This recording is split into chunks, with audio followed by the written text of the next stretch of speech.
الله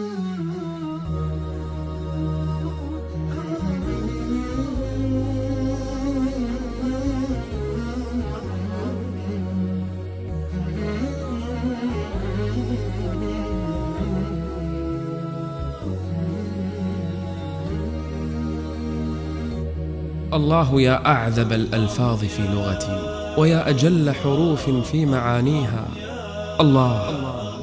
الله يا أمتع الأسماء، كم سعدت نفسي وفاض سروري حين أرويها. الله أنسي وبستاني وقافيتي، الله يا زينة الدنيا وما فيها. يا أعذب الألفاظ في لغتي، ويا أجل حروف في معانيها. يا أمتع الأسماء، كم سعدت نفسي وفاض سروري حين أرويها. أنسي وبستاني وقافيتي، يا زينة الدنيا وما فيها.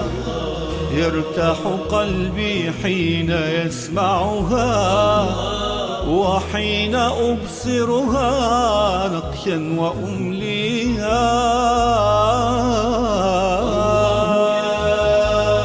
الله الله يا الله، الله يا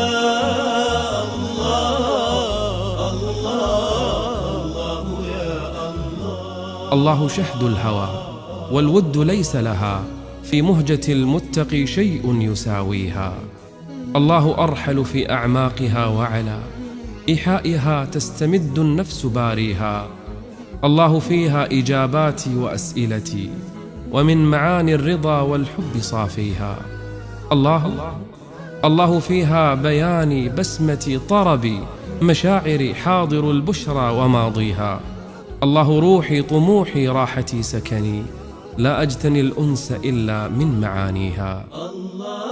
روحي طموحي راحتي سكني، لا أجتني الأنس إلا من مغانيها.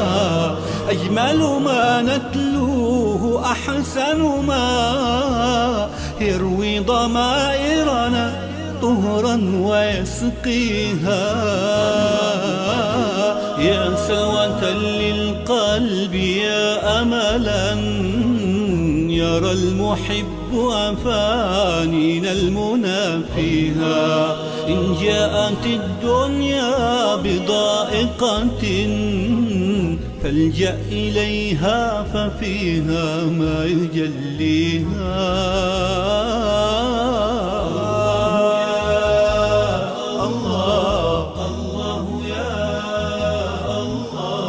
الله حبي وسلواني وما فتئت روحي مدى العمر في شوق تغنيها. الله إن جاءت الدنيا بضائقة فالجأ إليها، ففيها ما يجليها. الله تهتز أرواح لهيبتها، وترتقي وهي جذلى في مراقيها. الله كم لله من أثر في مهجتي، أي أوزان ستبديها. الله أجمل ما نتلوه، أحسن ما يروي ضمائرنا طهرا ويسقيها. الله ما سكنت قلبا فبات له في ظلها من معاناة يعانيها.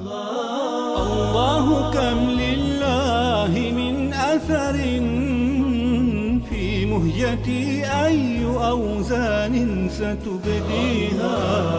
يا أحرف الإجلال ليس لها من أحرف في مزاياها تساميها. يا عطر هذا الكون، يا مدادا يفيض لطفا وإحسانا وتنزيها. اسم تسمى به الباري فكان كما أراد، يعبق إجلالا وتأليها. الله يا الله، الله يا الله، الله يا الله تسمو نفوس الهائمين بها، وينتشي كل صب عند حاديها. اسم تسمى به الباري فكان كما أراد يعبق إجلالا وتأليها.